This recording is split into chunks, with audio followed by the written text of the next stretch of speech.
Hey everyone, welcome to Pipes, Tobacco, and Whiskey. We are back. Yeah. For the last 2 months almost, it seems like we've had episodes from the Chicago show. Well, we had a good time. Yeah, and so we had a lot to show you from that, but now we are back doing our thing. Yeah.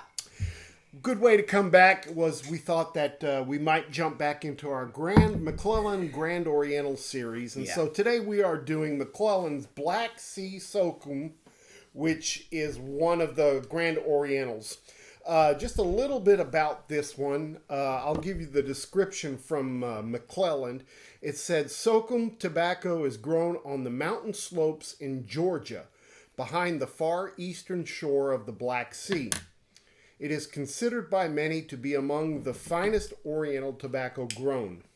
Socum is a strain of Samson seed, and the leaves have the appearance of Samson and share a very similar aroma.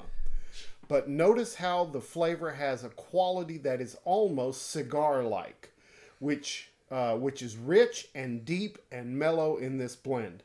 Socum is the easternmost of the classic Orientals. Fewer than 400 miles south of Sokhoum is Iraq. So that's a little description from the McClelland folks. This is an Oriental.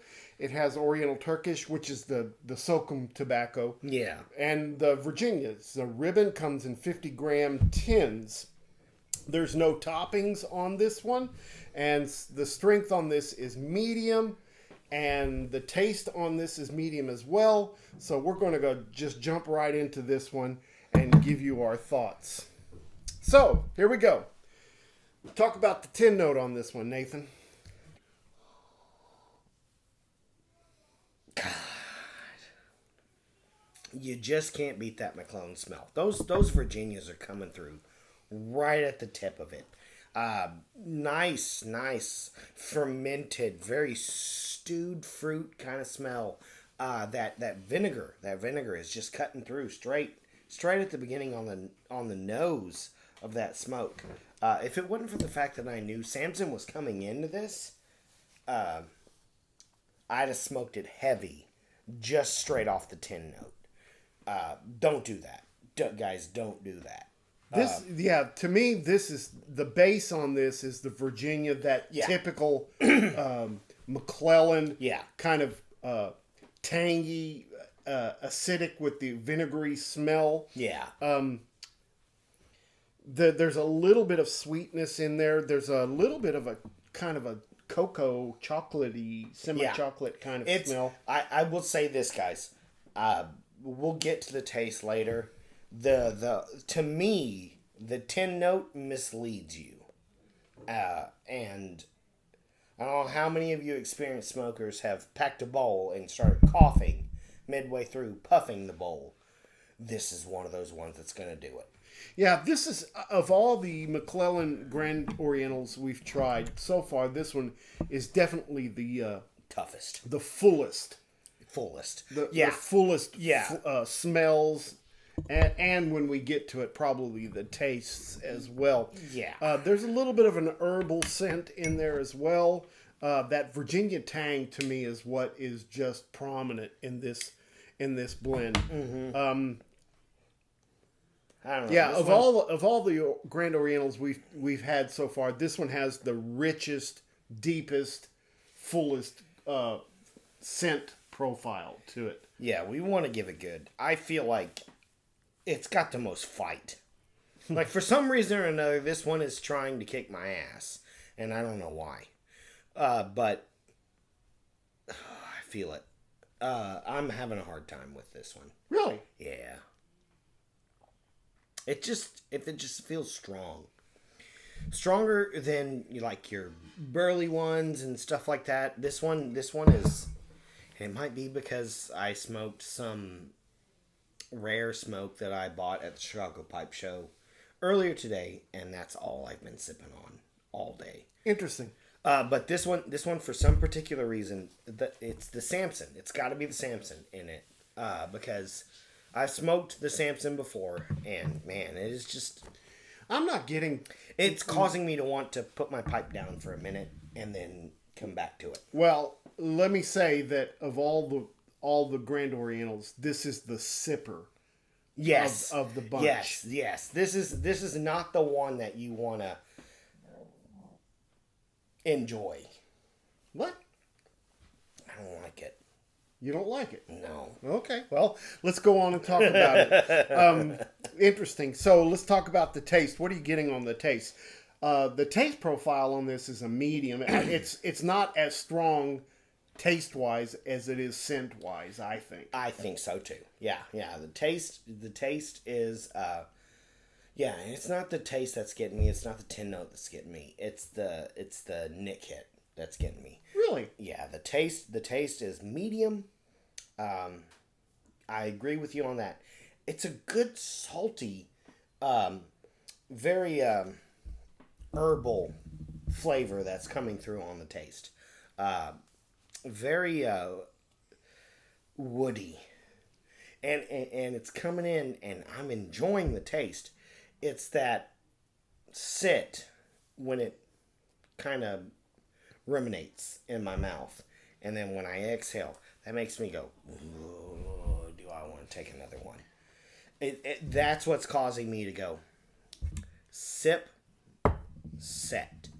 Interesting. Sip, set. Because this is not as strong as some of the other McClellans that I've tried, not in the Grand Oriental series, but I'm talking about in general. McClellans, like Christmas Cheer. No, I will give you that. I will give you that. Yeah. In the Grand Oriental series, to me, this one so far is the one with the hardest punch. This one, to me, definitely has more flavor components to it than any of the others, and it is a fuller flavor than any of the others. Yeah. But it's not just kicking me down, it's strong. I get that richness, that salty you were talking about. Yeah. Definitely some woody and some smokiness to it. To me, this is almost leaning towards an English blend, is what this kind of feels like. Yes. And I don't know. There's the flavors in it cause me to keep picking up the pipe. So I will say this, the taste, which is what we're talking about right now, is, to me, really intriguing. It's the hit, because I have a bad habit of sometimes partially inhaling. Mm-hmm. That's what's causing me to go, oh. Well, and this is all pure quality tobacco, so it's not like smoking a cigarette or anything like that. Man, this thing, This also every has, now and then, it puts me over. Interesting. This I'm getting a little spiciness from it, and I'm also getting a lot of that Virginia tang from it. Yeah. But there's something in here that keeps piquing my interest, because I get a little taste of something way back in the back, and it's almost like that chocolatiness that we smelt that's coming through in the taste every so often. Yeah. To me, it's kind of a hazelnut. Yep. Kind of that nutty, smoky nuttiness that's coming through that causes me to pick it back up and go, well, let me try again. And I want to try the puff. The puff. But every now and then I just catch a little bit of an inhale, and it's got to be that Samson leaf. I don't know, because we've tried some of the other Samsons in the line, and we hadn't had any problems with it. Yeah, but this one's got to have more in it. To me, do you get the sense of the cigar note that they were talking about? Yep. You do get some? Yep. That's the part that's kicking my ass. I prep myself for a nice pipe smoke. A relaxing, very chill smoke, and this is hitting me as hard as a cigar does. That's interesting. I get that cigar flavor, that darkness, that richness, that very deep, pungent leaf flavor where it sticks into the bitters on your taste buds. But also at the same time, that back of the head feel that you get when you just puff it and you just kind of want to sink into your chair. See, and I'm just the opposite. This is so similar to a smoke of an English blend with a lot of Kia, or maybe even a dark fired kind of smoke, that this kind of goes into my wheelhouse. Well, and it could come down to our taste buds. I mean, our particular blends that we're blending for, Southern Forged and Sutliff and all the other things, both of us have noticed we're going two different ways for it when it comes to what type of smoke do we want to smoke every single day. Yeah. And yours comes really close to this kind of relaxing, easygoing. Doesn't matter what you're doing at the current point in time because nothing matters. Yeah. Smoke. Whereas mine needs to be, oh shit, I gotta put my pipe down. I've got shit to do. This is really, really strange. I've never had this conversation with you on tobaccos, and so that's This is one of the. We're on two different sides of the coin. Well, and I think it's good. It's good that we have this kind of thing because the reason I prefer strong Virginia forward blends and very rosy and light and lemony kind of flavors is so that if I wanted to, with my particular job, I can light a pipe and walk around a 1,000-yard building all the way around it in the 103 degree weather, summer heat that we can. I want something light that I can puff on while I'm walking around and inspecting certain things. Whereas you're in more of a retired position where if you want you're saying I'm fucking old is what you're saying. I mean, but the thing that gets me is you want to sit down and you want to say,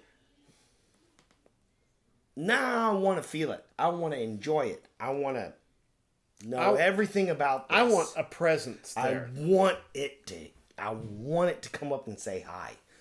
And I think that's this smoke out of the whole Oriental series is something that's come across. That's the first time that both of us have smoked where we have gone, something is saying exactly what both of us are saying in our current points in life we're needing.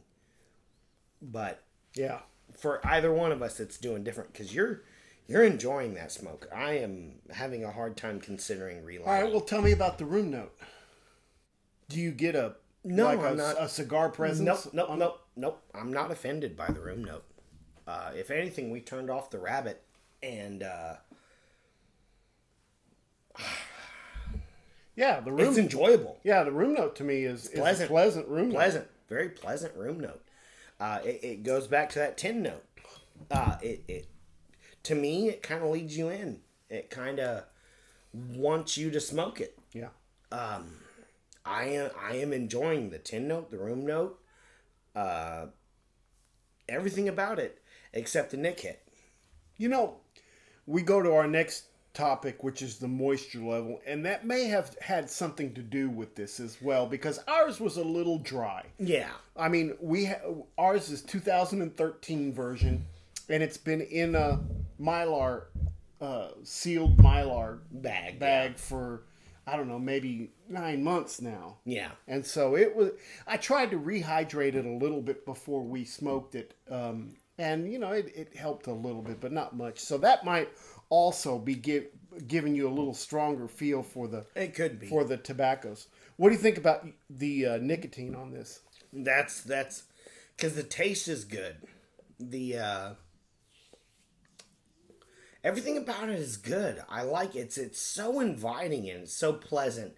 And I think that's the thing that, like, anybody who tries to recreate a McClelland blend, I don't understand what they did differently or whether it's legal or not, what they did. What are you talking about? It has to not be. To a certain degree, To be able to make a product so inviting and so happy and so loving that when you smoke it, when you get to that nick hit, it might Mike Tyson right hook you into the chin. Okay. All right. And that's what I'm saying. I think you've been smoking something else before you got here. No. But what I'm basically saying is that this particular smoke, just this one, I did not go into it thinking, oh, because I've never smoked this before, guys. Going into it, I thought it was going to be a similar smoke to... Well, now I have to agree with you on that, is that a lot of them have been pretty comparative to each other. Exactly. And this one is so out of the norm. Some notes were higher, some notes were lower, something, but they all had the same ensemble going on. It was like a concerto that was going on with the list of the... Oh my God, son. Everything. You did this to me. Okay, whatever. All right, so nicotine. I think it's about a moderate hit, or moderate to medium. Not very strong. Nah, this is a solid moderate to a medium. God. Okay, guys. The Samson, don't inhale. Don't inhale. You're not supposed to inhale. You're supposed to enjoy it, the flavor. You're not supposed to inhale. All right, everybody else, don't inhale. Because we know. Just don't do it. All right, couple of things about this one. First of all, I agree. This is the most robust flavor in the series so far. We have 2 more to try, but this one so far is the most robust. It does leave a little moisture in the bowl, but I think it burns pretty cool, pretty clean at a slow rate. The flavor has been consistent all the way through. You need a little bit of relights here and there. And like I said, I think this is a sipper's blend, and that's the problem probably with us. Is that we smoke them so hard that we're not getting the full, we lose slow smokes, not because we... because our pipe goes out. We just burn it all the way to the bottom of the bowl. Not because we can't keep it lit, but because we burn out before everybody else. That's pretty much what it is. Yeah. And this one, to me, is not an all-day smoke. No. This is definitely not an all-day smoke. To me, and I will like to capitalize on your point. Like you said, it's flavors are good. It's just... Yeah, I'm enjoying this one. I really am. Okay. Enough the difference, of that. Well, and I think the differences comes from our backgrounds. It completely does. You were a pipe smoker from the beginning, and I was a cigarette smoker converted to a pipe smoker. Yeah. And so I prefer Virginias, which are light and playful and blah, blah, blah, and blah. burns super hot. Burns super hot. Yeah. Where when it comes down to the real smokes, I'm sorry guys, I'm not a real smoker. This one comes in 50-gram tins. I find them at shows, pipe shows and stuff like that, anywhere between $60, $65, $70, somewhere, depending on how much you want to spend. So for you, this one is at the bottom of the list of all the ones we tried so far. I wouldn't say that because to me, this is a fantastic end of the day smoke out of the whole list. This is the best. Close it. Go to bed. Smoke. I think that's its only place for What are you smoking it in? me. What do you got there? I have the new Nate King Comet style. He's a professional carver. This is his Comet style. Of course, I bought the rusticated blend because I thought it was the prettiest out of all the blends. even not blends, pipes of pipes. What he had, yeah. Compared to all of his smooths, because yeah, he does really great. Fucking Nate King just knows. Sandblast. He knows what looks good and what doesn't look good. And so I like the blue stem too. Yeah, gosh, he did an incredible job with this pipe. That is the current style. I don't know if it's current. I don't know if he's going to do it again. But at the Chicago Pipe Show, that was the style. He had like 4 pipes that were based off of that style. And yeah, I bought a Smooth Comet. Yeah. Yeah, I haven't smoked it yet. And yeah, that's what I'm smoking. I'm smoking a Nate King Mini Canadian. Yeah. And everything about it is awesome. What I like about it is it's not a huge bowl, so I can have a shorter smoke, like a 30 to 45 minute smoke on this. But just like all the other Nate King pipes that I have, it's a awesome smoker. You know what I like about Nate King pipes are his buttons. I mean, everything else. I mean, his sandblasting's incredible. I love his shapes. His attention to detail is awesome. But his buttons right there just totally fit my jaw, my teeth perfectly. So yeah, that's the same thing, because I put a rubber additive to the end of this pipe. That softy bit? Yep, softy bit. I put a softy bit to the end of the pipe the first time I smoked it, and then I kept it on there for about 2 weeks since the Chicago show. And on his pipes, you don't need them. I removed it. Yeah, totally said I don't need it. Yeah, it's all of a sudden it just, to me, I felt like while I was smoking it, it got in the way. Yeah, this top part of the button right here is tall enough and slender enough to hold perfectly, to kind of just fit in a groove of a tooth. That's exactly what I thought. And so I got rid of it, and ever since I got rid of it, I've enjoyed this pipe more than I've ever thought I would. So. All right, well, different opinions about this Black Sea Socum. It's good. It's good. It's worth a smoke. For some of you guys that are more experienced, or well, if you're leaning towards a heavier smoke, like a dark fired, or even if you like rustica or an English blend, a Balkan blend, you should try this one, because it's gonna hit those notes that you typically like. Well, and the other thing, like, I didn't realize how many pipe guys were also pseudo cigarette guys until I went to the pipe show. And cigar guys. Yes, exactly. I didn't realize how many of you out there were kind of like me, where I enjoy the what's the word I'm looking for? The action of smoking, not what I'm smoking. So just the enjoyment of tobacco. The enjoyment of tobacco. And I didn't realize how many of you guys out there did the same thing I did. And so with, like, to me, this particular smoke hits a little heavier than you think it does. So if you're smoking and you're pseudo inhaling like I do, calm down. All right, for all you wimps out there, don't try this one like Nathan did. But for all you hefty smokers, this is a good one. All right, guys. Well, that's all we've got for you guys this week. We're glad to be back and trying tobaccos again. I think I'm going to have a special episode for you guys next week from the Sutliff Factory.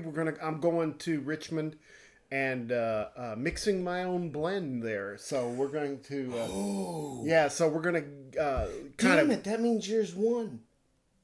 Well, no, I mean, it means that I'm going to be there. Fuck. And I'm going to get to start our blend. Just out of all of you, side note, we have a pseudo competition between who's going to win. Mine's going to win. Probably. probably. Come on. If you get it right, it will. If you don't, mine's going to sell. Well, I can tell you this, guys. Sutliff is a great company. They're going to can up some of this tobacco for us to sell. And if you're interested in trying it, just reach out to us and let us know. All right. Well, that's it for this week, That's guys. it. Thanks a lot. We're glad to be back on the videos with you. Don't forget. Make all your piping moments count, We'll guys. see you next week. Have a great one. Bye-bye. Good to see you.